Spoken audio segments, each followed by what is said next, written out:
Hey, welcome to the video, everyone. Quick question for you guys to leave your answer down in the comments. Who is your most hated champion in the game?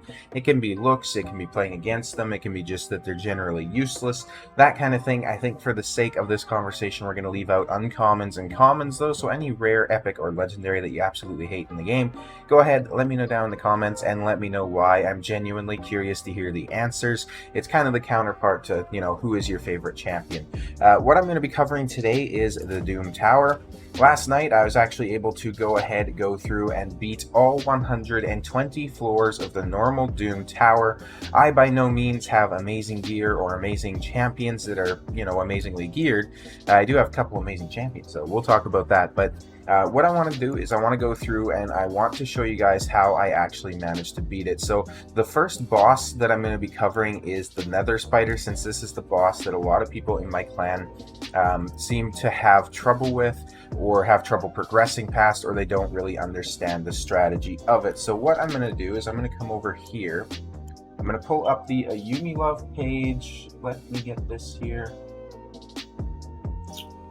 So this is the Yumi Love page for the Nether Spider. I'm going to go ahead and just show you the skills here real quick. So he has an A1, which attacks all enemies, places a 5% poison debuff for 4 turns, will repeat the attack 1 time for each spiderling without any active buffs. The poison debuffs cannot be resisted or blocked. So basically what this means so far is you're not going to want to buff strip from the spiderlings, and you also can't block or resist his actual poisons, so it doesn't really make any sense to have high resist champions to resist against that skill. You can actually resist against some of his skills, I've noticed, where he's placing the poison sensitivities or poisons on you when you attack him. We'll go ahead and get into that. Brood Feast is A2, spawns 4 spiderlings, then places a counterattack buff on all spiderlings for 3 turns.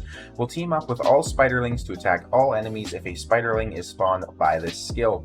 Agreth will attack with this skill at the beginning of the round. Agreth can have a maximum of 4 spiderlings in battle at any time.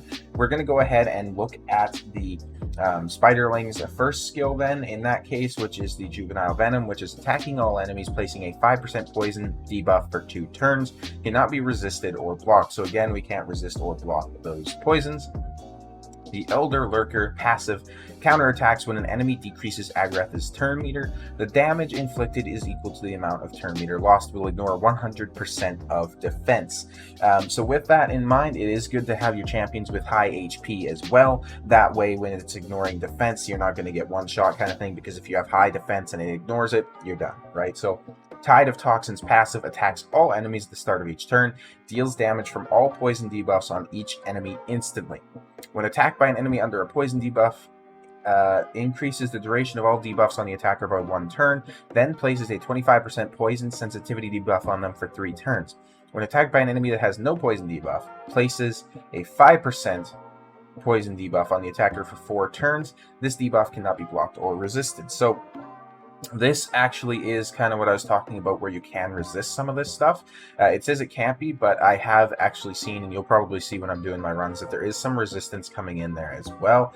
Almighty Immunity makes him immune to stun, freeze, sleep, provoke, block active skills, fear, and true fear debuffs. Also immune to HP exchange effects, HP balancing effects, and cooldown increasing effects. So basically just your regular immunity effects that you get on most bosses in the game. Almighty Strength, damage from skills that scale based on enemy max HP cannot exceed 10% of the boss's max HP when attacking the boss. There's a lot of typos on the Yumi Love, by the way. You guys might want to fix that if you're watching this. But he also has Almighty Persistence, which is all turn meter reduction effects are decreased by 50% when used against the boss. The Nether Spiderling's second skill is a passive which heals Agreth the Nether Spider by 10% of her max HP each time the Spiderling counterattacks. Places ally protection buff on her whenever a counterattack buff on this Spiderling is removed or expires. The ally protection cannot be removed. If Agreth already has an ally protection, increases duration by 1 turn instead. So what this means is you don't want to be bringing champions that have AoE A1s, because every time those spiderlings are going to be counterattacking, they're actually going to be buffing, healing the spider. So you don't really want to have an AoE A1, because every time you hit them, she's going to heal, which makes the fight just a whole lot longer than it needs to be. This is the team comp that I'm running here. So we have Helior, Drexthar, Blood Twin, Scyl of the Drakes, Reliquary Tender, and Doompriest. What I'm going to do now is I am going to go ahead and go over their gear a little bit, just so you guys can kind of see what we're working with, and their skills, of course. The reason I'm running Helior is his ally resist aura in the A1, so we can get some extra resistance going in there. But I'm really running him for the Harsh Light skill, which is transferring all debuffs from all allies to a target enemy, then attacking that enemy with a default skill. Converts this champion's resistance into additional accuracy when using the skill, so I can build him super tanky and super high resistance. I actually have him in a shield set, since that's what I am using in my arena defense team, is Helior, to bring some extra tankiness in there. He definitely does not have any crazy stats by any means. He's at 171 speed, 146 resistance, 164 accuracy. He's using 46k HP and 4,440 defense. So if you don't have Helior, that is no issue. The more free-to-play friendly version of this skill would be running another cleanser. That's why he's in there. He's also very tanky because of his A1, which is increasing his defense by 5% each time this skill is used. Once it's all the way stacked up to 20%, he's healing himself by 75% of his defense. So it's a really, really good skill. He's got an AoE A2, which is a shield buff for 2 turns, right? So not the most useful in the spider, but the next champion coming in is going to be Drexthar Blood Twin, who's going to be putting up an absolute crap load of damage through his HP burns. This guy is a tanky champion who's absolutely free to play friendly as long as you're grinding out your tag team arena fragments. 45k HP, 3,900 defense, 174 speed, no crit rate, no crit damage to speak of, 96 resistance, but 328 accuracy. And if I need him to have more accuracy, I can, of course, throw him into the lead with his aura, which is 70 accuracy. So this guy is insane. He helps out on the waves a lot with this, which is placing a provoke on everybody, right? He's got HP burn on his A1, which also actually hits fairly hard, and an HP burn anytime he's attacked. So he's basically continuously going to be keeping up the HP burn on the spiderlings and on the spider herself. So he's going to be a super important champion to have, because it's kind of like the regular spider dungeon, right? Every time that HP ticks, everybody's going to take damage. So it's super useful to have up there. And the HP burn ticks don't actually count as the spiders being hit, so they won't counterattack every time they get HP burn. So it's a very good way to actually get some damage out there. We're moving on to the next champion, which is going to be Scyl of the Drakes, another free-to-play friendly champion at 240-day login, I believe. I do have to go over her build a little bit. Some of her stuff is a little bit iffy, but we're rocking 43,000 HP, 4,600 defense, 174 speed, not really much crit rate, decent crit damage, decent accuracy. So she's going to be placing a stun on her A2, which is an AoE that hits twice, so she's really good for getting through the waves. She's got decreased speed on her A1. She also does decrease turn meters, so that's not really something we want a whole lot of on the spider, but it does work. She has a revive on her A3 and a passive heal on her passive, which is also placing an increased speed buff on a random ally. So 10% heal each time she takes a turn is pretty awesome. Super glad to have it sometimes on the runs that I'm doing. Doompriest. Doompriest is in here with some very mediocre stats. So she's running 25k HP, 1800 defense, 167 speed, not much accuracy, not much resistance. She doesn't really need it. These are stats that almost everybody should be able to get. Not even fully upgraded artifacts. She is rocking 5 stars. Most of these champions, apart from Scyl, aren't fully booked either, so that is something to keep in mind.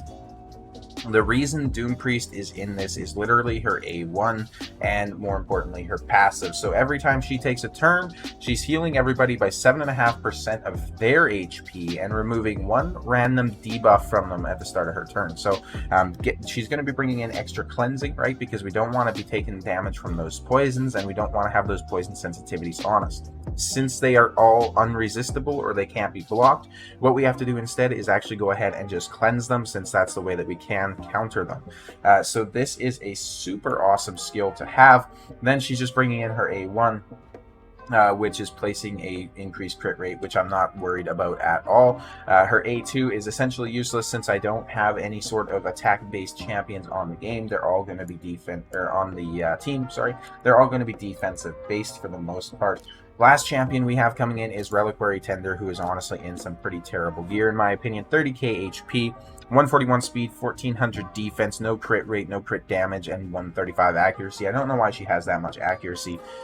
She's not really landing anything I worry about. She does have a decreased attack on the A1, but it's a small version, which is fine. Of course, the reason she is coming in is going to be the Tender's Watch, which is removing all debuffs from all allies, then placing a 15% continuous heal buff on them for 2 turns. So this is absolutely amazing for getting all those poisons off and topping everyone back up to full so that we can continue the fight. You can see these are the masteries I went with for her. Doompriest, not full masteries either. This is what she's going with. Scyl, these are her masteries. She is fully kitted out, so I got War Master on her and some increased accuracy. Drexthar, of course, has Giant Slayer and some extra accuracy. And then Helior is not fully mastered out either, but it is a work in progress.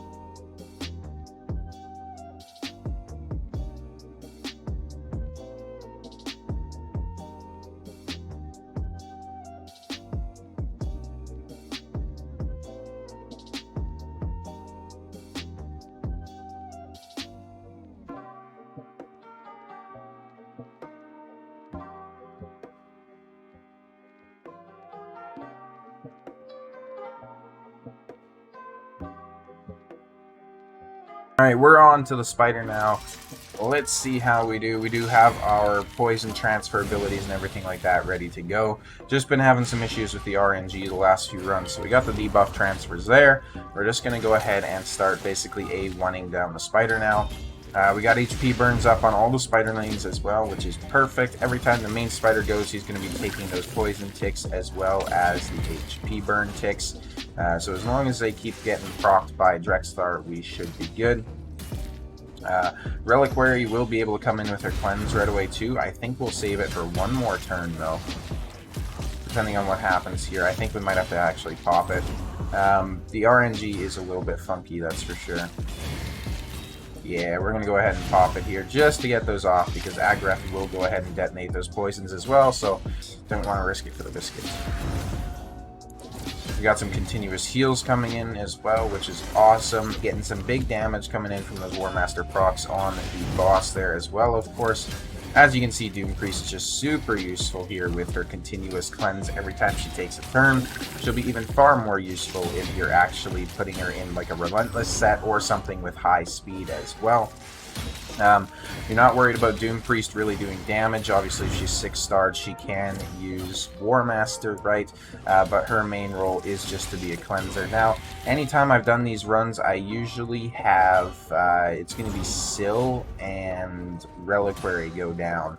I'm not exactly sure why. I guess they're just, you know, the weaker champions of the bunch. But we usually get it down. There goes Reliquary. We'll see if we can revive with Scyl. If she can get a turn off here, that would be pretty nice. There it is. Get Reliquary going up. She is going to be under a ally protection now as well, which is going to help out a little bit. Got those poisons transferred over. The poison sensitivity was transferred over as well. We got the ally protection coming up now from the Spiderling.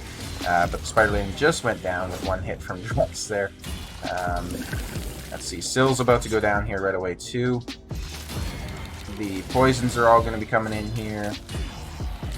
And let's see. There goes Reliquary, like I said would happen. We should still be able to pull this off, though. We have plenty of damage stacking on the main spider. And we have our 2 tankiest champions left, which is very surprising that Scyl dies, actually, because she's like one of the highest tanking champions on my account. Like, she has ridiculous defense and HP, and she can take a hit. So let's go ahead, keep this going here. Drex is getting his turn. Those HP burns are definitely going to help us. We don't actually have a whole lot coming in. There it is. Alright, so we beat that. As you can see, Drex himself put out 3.5 million damage. Helior's putting out 1 million. The rest of them are just cleaning and just cleansing and just healing our team. Hope you guys enjoyed the video. I hope this helped you. It's kind of a little masterclass on another spider that I put together. I will see you guys next time.